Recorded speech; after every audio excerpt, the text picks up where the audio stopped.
وبيبدا الفيلم بالمفتشه ديانا لما بتهجم على العصابه علشان تقبض عليهم متلبسين بشحنه المخدرات. ديانا بتفضل وراهم مش سايباهم. ديانا بتعمل حركه وسع خلينا عدي ودي بدل ما اخدكم عند جدي. وفعلا ديانا بتروح قدام التريلا ووسع على كبله بتلف لهم وش في وش علشان ما يبقاش فيه غش. ضرب النار رايح جاي ومش عارفين مين الاول هيقول اي. ديانا بتفتح باب العربيه والباب بتري عينيا بتضرب عليهم نار بتاخد الرصاصه وبتنهار. تفتكر انها هتستسلم يا صديقي؟ لا والله بتقوم زي الوحش المسعور وبتريح الغندور. مش شايفها يا امور؟ بتضرب على التاني وهي الغبار عماني ريحيه يا اماني. المهم التريلا بتخبط في السور وديانا بتنزل من العربيه بتحس بالالم من الطلقه اللي خدتها في كتفها. اثبت يا وحش وقوم. بيفتحوا التريلا بتلاقي السبعه دول معاهم الكوكايين. الظابط بياخد التقرير بيقول لها مدام احنا فحصنا الكوكايين ولقيناها خام مفيش فيها اي اضافات ووزنهم حوالي 900 كيلو سعرهم في السوق يعدي $1,000,000 وانت اول ظابط في الهند بالكامل تقبض على كميه زي دي. تعالي كده بصي. ديانا بتبص وبتنصدم بمجرد ما بيشوف الكميه. بتقفل الصندوق. في الوقت ده في دار الايتام المربيه دي بتروح على جيوتي بتقول لها ما تاخريش وخلصي لعب علشان ترجعي تنامي لان في واحد جاي يزورك بكره. بتقول لها مين الشخص ده؟ بتقول لها تعرفي بكره. في الوقت ده في السجن العسكري ده بينده على المسجون ده بيقول له يا عبد الهرمه تعالى هنا بقالك 10 سنين محبوس واخيرا جه ميعاد خروجك. المسجون بيتحرك والمسجون ده بيقول للتاني مين ده يا اخويا؟ بيقول له المسجون ده انا لو قلت لك اسمه بلاش اقول لك مين هو ده لاني لو قلت لك هتعملها على نفسك. وبصراحه في السجن الحفاضات غاليه. الشخص ده محدش يعرف هو مين ولا جاي منين ولا ايه قصته بالظبط. وللاسف اللي يعرف هو فين ومنين وايه قصته ما بيرجعش تاني علشان يحكي لنا. واما بيظهر في مكان بتقوم فيه حرب شخصيته غريبه تشبه المحيط هادي من بره وزي الطوفان من جوه. بمجرد ما بيحط الرماد على وشه بيحول اللي حواليه لرماد. ده الوحش العنيف الاسد المخيف. الولد التي بقدراته هيكذب النهارده كتير. باهولا بيروح يسلم الكتاب وبيستلم حاجته. الظابط بيقول له خلي بالك واياك ترجع هنا تاني. في الوقت ده ديانا بتقول للظباط لحد ما تنتهي التحقيقات مش عايزه اي معلومات تسرب عن المهمه اللي احنا نفذناها. مش عايزه اي كلام في التليفون مع زمايلكم ولا اي كلمه تتقال قدام اهاليكم. احنا يا اما نقبض على زعيمهم النهارده او يخلصوا علينا برضه النهارده. في الوقت ده اشو بيكون شغال رقص وانا قاعد بتفرج عليها يا صديقي. في الوقت ده واحد من الرجاله بيخش على اشو بيقول له الشحنه اختفت يا ريس. اشو بيروح معاه جري بيخش جوه بيلاقي اخوه بهره معلق الراجل من رقبته. بيقول له الشحنه اختفت من نقطه التفتيش بتاعتك. اشو بيقول لك سيبه. بهره بيرميه. اشو بيكمل الرقصه هو بيخلص عليه. الرجاله بيحطوه في الشوال واشو بيجي له اتصال. اشو بيقول مين؟ بيقول له ايه يا علاء خسرت شحن الكوكايين ب1,000,000؟ ايه احساسك وانت خسران كده؟ بيقول له زي ما حزت امك لما عضتها في صباعها. قول لي يالا انت مين؟ بيقول له ادينا اخوك الكبير نساري. بيقول له اخويا مش موجود كلمنا انا. بيقول له انا اقدر ارجع لك البضاعه اللي ضايعه منك ولكن في المقابل هاخد منك نسبه. خد وقتك وفكر وهتصل بيك تاني. وفي معلومه مجانا احب اقول لك ان في خاين ما بينكم. الخاين ده بيسرب المعلومات للشرطه لدرجه انهم كانوا عارفين رقم العربيه. اشو بيقول له اديني اسمه ما بيردش عليه هو بيقفل الخط. اشو بيبص في الحفله بيلاقي رونك ماسك تليفونه. رونك بيتصل بديانا واشو بيروح وراه بيقول لها مدام المهمه خلصت وانا هطلع من هنا حالا. بتقول له لا خليك عندك انا لسه ما شفتش اللي اسمه النساري. الشخص ده قتل 11 واحد من الشرطه ولازم تفضل عندك لحد ما اقبض عليه. انت ليك 2 سنين وسطهم ودلوقتي جاي تقول لي المهمه انتهت. اشو بيكون خلاص قرب منه. رونك بيقول لها اشو بقى زي المجنون. ومره واحده اشو بيحط ايده على كتفه. رونك بينصدم بيقول له في ايه يا باشا؟ دي حبيبتي. بيقول له خاين في خاين ما بيننا. ودي انا بكون سامعه كل حاجه على التليفون. في الوقت ده ديفراش بيتصل على اشو بيقول له 5 مليون. اشو بيقول له 5 مليون جنيه يلهفوه. بيقول له فهمني انا مش شغال لوحدي انا معايا فريق بالكامل شغال معايا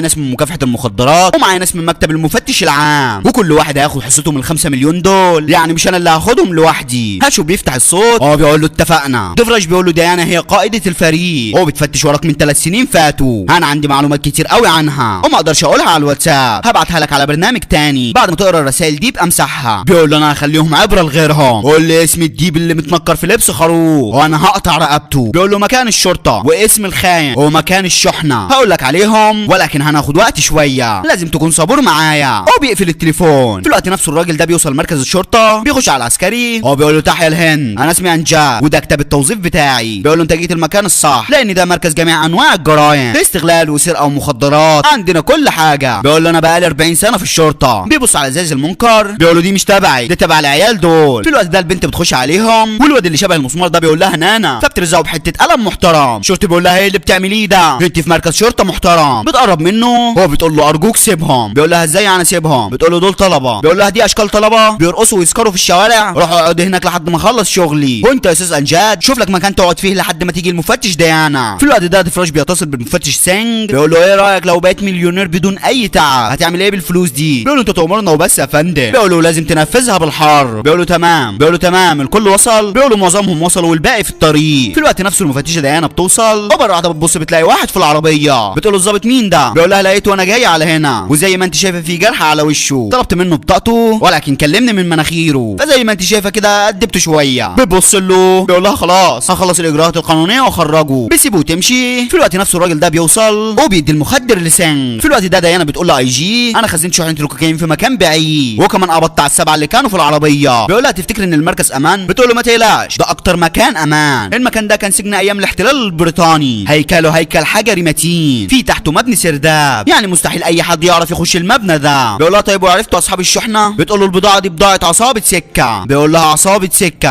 سكه واشو واخوه نساري اللي محدش شافه قبل كده، العصابه دول دايما عاملين مشاكل للشرطه. بتقول له بيشتغلوا بطريقه غريبه علشان كده ما قدرناش نقبض عليهم، وكل العصابات الكبيره والصغيره شغاله معاهم، على ما اعتقد العصابه دول مستحيل يقدروا يعملوا كل ده بدون دعم سياسي. بيقول لها اكيد واكيد فيه دعم من داخل الشرطه، مش بعد يكون في جواسيس عندنا. بقول لك ايه هو انت قلت المعلومات دي لاي شخص؟ بتقول له مستحيل طبعا. بيقول لها تمام قوي، لحد ما المحكمه تصادر الشحنه ما تديش لحد اي معلومه، خلينا نبين لحد دلوقتي ان كل حاجه ماشيه طبيعيه، تعالي اشربي معانا كاس منكر. بتقول انا باخد مضاد حيوي علشان جرحي، للاسف مش هقدر اشرب. بيسيبها وبيقول له الظباط انا بحتفل معاكم بيومي الاخير في شغلي. الكل بيضحك واجرع يا معلم. بيقول لهم بالراحه في الشرب يا عم منك له، الفلوس دي فلوس حلال ممكن يكون تاثيرها عليكم قوي جدا. وفعلا اول واحد منهم بيقع، بيقول لهم الظاهر انه شرب كتير، ومره واحده بيفضلوا يقعوا واحد ورا التاني، وده بيكون بسبب المهدئ اللي بعته ديفراج لسينج. المخدر ده ما بيكونش اي مخدر، المخدر ده بيكون مصنوع ولكن محظور في جميع انحاء العالم. بعد ما اي حد بياخده تاثيره بيبدا بعد 15 دقيقه، الشخص اللي بياخده ما بيفوقش منه الا بعد 8 ساعات، وخلي بالك لو الجرعه زادت هتلاقي الدنيا من بعضها ثابت. سينج بيمثل انه اغمى عليه علشان ديانا ما تشكش في حاجه، ديانا بتنصدم وبتروح جري على اي جي، بتقول له انا هطلب دعم من الشرطه، ده اكيد فخ ومنصوب لنا. بيقول لها ما تثقيش في حد يا ديانا، انا بقول لك الكلام ده لان ده يومي الاخير. في الوقت ده اشو بيرمي التليفون وهو بيقول لرجالته الخمسه في مكان واحد وروحوا هاتوهم وتعالوا. في الوقت ده ديانا بتكون اتصلت بالمستشفى، الدكتوره بتقول لها لازم نبدا معاهم علاج حالا لان لو عدى عليهم 5 ساعات حالتهم هتكون في منتهى الخطوره. بتقول لها هجيبهم على المستشفى حالا. في الوقت ده روناك بيبعت لها رساله بيقول لها اشو عرف مكانكم اهربوا حالا. ديانا بتاخدها جري من المكان، بتلاقي العمال دول قدامها، بتقول لهم محدش ياكل او يشرب اي حاجه. هي العربيه دي تبع مين؟ بيقولوا لها دي بتاعتنا. بتقول لهم وفين السواق بتاعها؟ بيقول لها في الحنان معاهم يا ام امام. بتقول لهم طيب في حد فيكم بيعرف يسوق؟ بيقول لها للاسف يا مدام. بتبص هناك بتلاقي الشخص ده قاعد، تقول له ولا انت هو انت بتعرف تسوق؟ بيبص عليها هو بيقول لها بالظبط عسى. بتدور على مفتاح علشان تفتح الكلبش ولكن الوحش بهله بيقوم بالواجب. بتبص عليه هو بمجرد ما بيشوفه بتنصدم. الوحش بيخرج من العربيه، بتقول له انت هتسمع اللي هقول لك عليه، هتوصلنا مكاننا وبعدها هتمشي بدون اي مشاكل. بيقول لها لا. بتقول له يعني ايه لا؟ انا مش لسه سالك حالا وقلت لك بتعرف السوق؟ بتقول لي اه. بيقول لها ولكن ما قلتش هسوق بيكم، خد التليفون ده اتكلمي فيه. بتاخد منه التليفون، تقول له ايوه انا المفتش ديانا. بتقول لها انا نايني، انا المسؤول عن مراقبه السلوك في السجن. بتقول لها صاحب التليفون ده كان مسجون؟ بتقول لها كان مسجون، اتحكم عليه بمؤبد ولكن قضى منهم 10 سنين بس وطلع حسن سير وسلوك ومع امر افراج ممكن تشوفيه. بتقول لها دي حاله طارئه وما فيش حد غيره هيقدر يساعدنا ولكن ابن الهرمه ده رافض تكلميه خليه يوافق. بتقول لها الراجل ده اتسجن 10 سنين وهو ما كانش قادر يشوف بنته، احنا عرفنا انها موجوده في دار ايتام وهو هيمشي دلوقتي علشان يشوفها، فارجوكي ما تدخلوش في مشاكل وخليه يمشي. بتقول لها لو ما ساقش العربيه في 40 ضابط هيموتوا، هي انت هتتحملي المسؤوليه دي؟ بتقول لها اديله التليفون. بهلا بياخد التليفون، بتقول له علشان خاطري ارجوك ساعدهم لو تقدر. بيقول لها دلوقتي انا رجعت حياتي اللي خسرتها فانا افضل اكون بعيد عن المشاكل ولكن اقفلي دلوقتي وهكلمك بعدين. دانا بتقول له ها انت لو ما وقفتش معايا هقطع امر الافراج وانا عارفه هرجعك ازاي السجن تاني بدماغي وساعتها بقى وريني هتشوف بنتك ازاي. بيقول لها غريبه سواء كانت السلطه الراجل او ست الكل بيحب يتباهى بيها. بتقول له ما تغلطش، الظباط دول وامثالهم هم اللي بيحافظوا على امان البلد والا انت عارف بدون الشرطه ايه اللي ممكن يحصل في البلد. بيقول لها بجد؟ لا كانت باينه الوطنيه هم وبيسكروا وبيشربوا. بتقول له طيب روح امشي بس ما تنساش تقول لبنتك كام طفل اتيتم بسبب انك ما ساعدتش ابهاتهم. الكلام ده بيأثر في بهولا وبيفضل ثابت مكانه وفعلا بيوافق يروح معاهم. بينقلوا الظباط في العربيه وبهولا بيجيب الصينيه بيخلص على اللي فيها وبيخش على اللي بعديها صحه وحش. وفعلا العربيه بتتحرك وسينغ تليفونه بيرن، بيرد على التليفون. ديفراج بيقول له انت ليه ما بتردش عليا؟ بيقول له هرد ازاي وانا بمثل اني فقد الوعي زيهم؟ كنت لازم اعمل كده والا لو ديانا كشفتني ما كانتش هتسمي عليا. بيقول له هي لسه صاحيه؟ مش قلت لك تشربها معاهم؟ بيقول له مش صاحيه وبس، دي بقت كمان زي الكلب المسعور على زمايلها، اخدت ال40 ظابط معاها وما اعرفش رايحه على فين بيهم. بيقول له طيب اسمع، انا هبعت لك رقم وابعت له موقعك باستمرار. في الوقت ده ديفراش بيتصل باشو بيقول له انا سلمتهم لك على طبق من دهب وكل اللي كان عليكم تخلصوا عليهم، ولكن انتوا رجاله خرعه مالكمش لازمه. انت عارف لو ما كنتش اخو نساري كان اخرك تشتغل بواب. بيقول له انا هديك 500 مليون علشان اعرف مكان الشحنه مش علشان تدمرني. بيقول له طيب اهدى، ده مش كلامي انا، الناس اللي هتقول كده اذا فشلنا في المهمه. اسمعني كويس وركز في كلامي، انا عرفت مكان شحنتك فين بالظبط. في الوقت ده ديانا بتتصل بالمركز بتقول له في كام واحد موجود عندك في المركز؟ بيقول لها في 4 ضباط وواحد لسه جاي جديد. بتقول له في حد في السجن غير ال7 اللي مسكتهم؟ بيقول لها في 4 طلاب. بتقول له طيب ابعت لي دعم من جميع المراكز اللي حوالينا. بيقول لها ازاي؟ الوزير بكره عنده زياره وكل اللي حوالينا هيكونوا مستنيينه. بتقول له نفذ اللي بقول لك عليه لان الموضوع خطير جدا، جمع كل القوى اللي تقدر تجمعها واقفل المركز وانا خلاص جايه. في الوقت ده اشو بيلم الرجاله وكل اللي معاه كاميرا بيصور. اشو بيفضي شويه الفلوس اللي معاه ده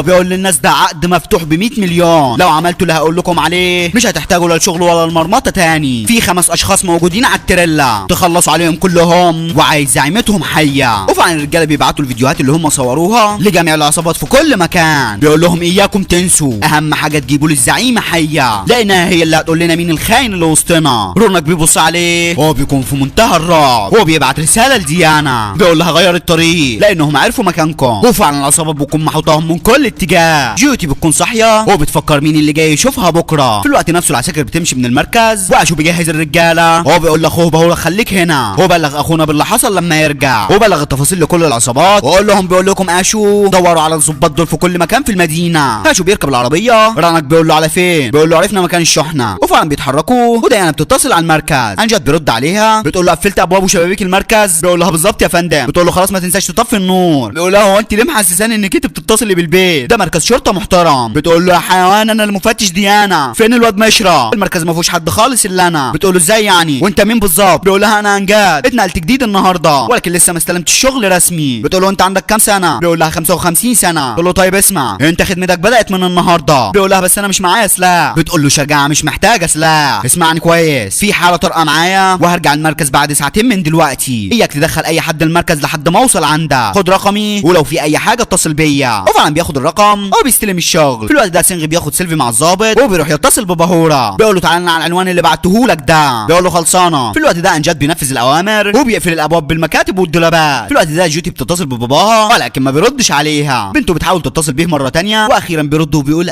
الو. بتقول له ايوه يا عمو انا جيوتي، هو انت هتزورني بكره؟ باباها بينصدم والبنت بتقول له انت تعرفني منين يا عمو؟ باباها بيسمع الكلام ده بيكون في منتهى الحزن ومره واحده ده بيخرج بالموتوسيكل في وشه بيرمي عليهم مولوتوف وعينك ما تشوف الا الخوف. بيفضلوا ماشيين ورا العربيه وبيحدفوا عليهم ازاز مولوتوف. بهوله بيغضب بيطلع فوق العربيه بيحاول يفك غطا العربيه والموتوسيكل بيطير عليه ولكن في الشجره بيليفه وبيحميه. التاني بيروح عليه ولكن بالغطا بيدفيه مع ان الجو حر يا صديقي. المهم بارك الله فيه التاني بيروح عليه. بعدها بيركب الموتوسيكل بياخدها جري ورا الباشا. الاتنين بيجروا في الهواء ومن كتر الكذب الهندي القلب استوى وسبحان الله نزل على العربيه. في الوقت ده اشو ورجالته بيوصلوا المركز. الولد ده بيشوفهم بيروح يبلغ انجاد. بهوله بينزل يفوق البنزين بيقول له ده انا ما اتفقناش على كده، احنا متفقين ان انا اسوق مش تدمري حياتي. بتقول له معلش استحملني يا حياتي. بيقول لها استحمل مين؟ خرجيني من اللعبه دي. بيقفل معاها الكلام بيتصل ببنته. المسؤول عن الملجأ بيرد عليه بيقول له معلش في طفله اتصلت بيا من الرقم ده دلوقتي. بيقول له انت مين؟ بهوله ما بيقدرش يقول له ان ابوها وصاحبه بياخد منه التليفون. بيفتح السماعه بيقول له ده ابوها اديها التليفون. بيكلمه بيقول له بقى انت ابوها؟ ازاي هانت عليك تسيبها مرميه 10 سنين في دار ايتام دلوقتي بس اللي افتكرت ان ليك بنت وعايز تكلمها؟ بهوله ما بيقدرش يرد عليه بيكون في منتهى الحزن. صاحبه بيقول له طيب ممكن تبعت لنا صوره ليها؟ بيقول له طيب خلينا نشوف في لوحه المدرسه. في الوقت ده روناك بيبعت رساله لديانا بيقول لها اشو وصل للمركز. بتقول يا مرك يا مهجه يا مرك. ديانا بتروح لبهوله بتقول له يلا بينا احنا لازم نتحرك دلوقتي. بيقول لها انا عايش وبنتي في دار ايتام شرطيين شغالين سكر وعربده واحنا بنخاطر بحياتنا علشان ننقذهم. بتقول له لا دول اتحط لهم مهدئات في الكوبايات مش سكرانين، يعني ده كان فخ منصوب ليهم. اسمع لو ما حد منهم مش هتشوف بنتك تاني. بيقول لها انت استاذه في استغلال الظروف وانا ايه اللي هستفيده لما انقذ الوطنيين دول؟ بتقول له اي حاجه انت عايزها. بيقول لها مش هتقدري تنفذي طلباتي، هتقدري توصلي حب لبنتي؟ انا في نظر بنتي اب رماها في دار ايتام بعيد عنها بقى لها 10 سنين 10 سنين ما حسستهاش بحنان ولا امان ولا حتى سوزان. بتقول له انجز يا فنان عموما سيبيني شويه افكر. بيسيبها ويمشي. هو فعلا بهوله بيسوق العربيه وديانا بتعاني من الجرح اللي في كتفها. في الوقت ده الراجل بيبعت له صوره صورة بنته، ولكن صاحبه بيقول له موبايلك قديم مش هتقدر تفتح عليه الصورة. في الوقت ده سنج بيبلغ بهورا بمكانهم والرجالة بيشنكلوها صديقي. الكل بيقف فارد صدره وحاسس ان مفيش حد قده، ولكن تفتكر انهم هيقدروا عليها صديقي؟ لا والله. بهورا بيقول لديانا اوضة وسرير ومروحة ومدرسة كويسة. تقول له ايه ده؟ دول اللي هتعمليهم لبنتي، اوعديني. تقول له اوعدك يا حمادة. بهورا بيبطل العربية وبينزل للعيال المفترية. النمر بيخاف وبيرجع لوراه والكل بيكون باصص ومستغرب. يا ابني صدق نهرب. بهورا بيحط الرماد واديني في الألم والعذاب. بينزل فيهم تخبيط يمين في شمال وانا قلبي لك ميال. بالراحة يا ابني على العيال. هاي نعم العيال دي مفترية ولكن ولدنا مش سهجية. لا بنخاف من المفتري واللي بيجي ناحيتنا بيتهري. ابلع على الواد ده بيستعد علشان يخش عليه وبيعمل حركة مسيطرة والجري نص الجدعنة. بيروح يعمل بيبي وبيقول الجو حر ليه. بيقلع قميصه وبيمسك بسابيسه. في الوقت نفسه اشو بيكسر بوابة المركز وعنجد بيتصل على ديانا. بيقول لها في ناس كتير بره واقفة قدام المركز، هعمل ايه دلوقتي قوليلي. بتقول له انا عايزك تعمل مكالمة فيديو. بيقول لها تمام. بتقول له خليني اكلم المساجين اللي جوه، وفعلا بيقول لهم تعالوا هنا. المسجون ده بيقول لها عايزه ايه يا ست انت؟ بتقول له قول لي رجالتك المخدرات اللي انتوا عايزينها مش موجوده عندك، واحسن لهم بلاش يأذوا اي حد من رجالتي، وفي مقابل ده انا هفرج عنكم. بيقول لها خلصانه. بيكلم انجاد. بتقول له اديله الموبايل التاني. بيكلم اشو بيقول له انت فين هلا؟ بيقول له احنا في السجن يا ريس، والمفتشه ديانا عملت معانا صفقه هتخرجنا من السجن لو ما اذيناش حد من رجالتها. بيقول له طيب والواد اخويا معاك؟ بيقول له ديانا شايفانا دلوقتي. بيقول له تمام قبلنا الصفقه، وفعلا بيرجع الرجاله لورا. امجد بياخد التليفون وديانا بتقول له خلاص افرج عنهم وما تقلقش محدش فيهم هيقرب لكم. بيقول لها تمام يا فندم. في الوقت نفسه اشو بيقول له روناك انا اخويا موجود جوه. روناك بينصدم وديانا بتفكر في الحوار اللي دار في المكالمه لما المسجون قال ديانا دلوقتي شايفانا وسمعانا. هنجد بيكون هيفتح خلاص الباب وخرجهم، ولكن ديانا بتتصل بيه بتقول له ما تفتحش الزنزانه وما تخرجش حد فيهم الا لما تسال عن اسمائهم واعرف ليه اسمهم واحد ورا الثاني. هنجد بيقول لهم كل واحد فيكم يقول اسمه. كل واحد فيهم بيقول اسمه الا واحد فيهم رافض يتكلم. بيقول لها في واحد فيهم مش راضي يقول اسمه. بتقول له اساله تاني. بيساله ولكن برضه ابن الهرمه ما بيتكلمش. الراجل بيتحرك ولكن ديانا بتقول له ارجع ورا، ده نساري اخو اشو ما بيلحقش يرجع لان نساري بيكون ماسكه من رقبته. في الوقت نفسه الشباب بيفتحوا الباب وعنجد بيصرخ وبيقول لهم اقفلوا الباب. اشو رجالته بيكونوا خلاص داخلين ولكن الرجاله بيقفلوا الباب في الوقت المناسب وبيشيلوا انجد من ايد نساري. في الوقت ده سنجي بيكلم بهورا بيقول له المشكله ما طلعتش في ديانا، المشكله في الوحش المسعور اللي خرج من السجن ومعاها دلوقتي. بيقول له هو اسمه ايه؟ بيقول له معرفش ولكن ما فيش حد قادر يقف في وشه. بهورا بيسمعه وبيطلع يبص عليه بينزل تاني وبيسيبه. ورجاله اشو بيكونوا شغالين تخبيط في الابواب وشبابيك. في الوقت نفسه اشو بيجي له اتصال. دفراش بيقول له انا غلطان لاني عملت معاك اتفاق حتى حته السواق العربيه مش قادر عليه. بيقول له هو مين وجه ازاي؟ ده خلص على 3 من رجالتي في ليله واحده. بيقول له اسمع لحد هنا دورك انتهى يلا غور. في الوقت ده واحد من رجالته بيقول له احنا مش قادرين نفتح الباب يا ريس. بيقول له انت كنت بتضرب في الباب ازاي؟ كده ولا كده؟ الضرب لازم يكون كده، صحه وعافيه جبت لنفسك الكافيه. بيقول للباقي من رجالته القفل اتكسر ولا لسه يا اولاد؟ انا جاي اساعدكم. والرجاله بتنزل تخبيط في القفل. في الوقت ده بهولا وديانا بيكونوا لسه في طريقهم والعصابه دول بيكونوا في انتظارهم. بهلا بيغضب وبيديها سنه بنزين. ما تقولش كوكلي المتين. ده دكتوره بتتصل بديانا بتقول لها خلي بالك اكيد حد من مكافحه المخدرات شغال معاهم لان نوع المخدر ده صعب حد يلاقيه، واذا ما لحقناهمش في خلال ساعه هيموتوا كلهم. انت قدامك قد ايه وتوصلي هنا؟ بتقول لها ما اعرفش رجالتهم محوطيننا من كل اتجاه، الافضل انك تقابليني في المعبد. بتقول لها تمام انا هروح على هناك وهاخد معايا عربيه الاسعاف والدكاتره. بتقول لها تمام كده. في الوقت ده اشو بيكلم بهورا بيقول له الاغبياء دول مش قادرين على السواق، انت اللي لازم تروح وتقوم بالمهمه دي. بعدها اشو بيروح على روماك بيقول له انا بعت بهورا يمسكه، خد بعضك وروح معاه. بيقول له مين هيخلص الليله دي هنا؟ بيقول له اشو موجود يلا. في الوقت ده نساري بينده على اخوه بيقول له اسمعني مفيش غير ظابط واحد واربع طلاب في المكان، مركز الشرطه فاضي. بيقول له قول تاني وسمعني. البنت بتقول لها امجد خلي بالك بيدوهم معلومات عن المركز، ولكن الواد ده بيقول انا مش هخليه يسمعه بيشغل اغنيه حبك سفاعه مجرم ومسك لسلاعه. اشو تقريبا بيتشعر بيفضل مركز مع الصوت. وفعلا ابن الهرمه بيخش المكان بيخش جوه لاخوه بيقول له ما تقلقش انا هنا. بيقول له خلص على الكل، عايز المكان عباره عن مقبره، هل تستطيع يا عنتره؟ بيقول له اجل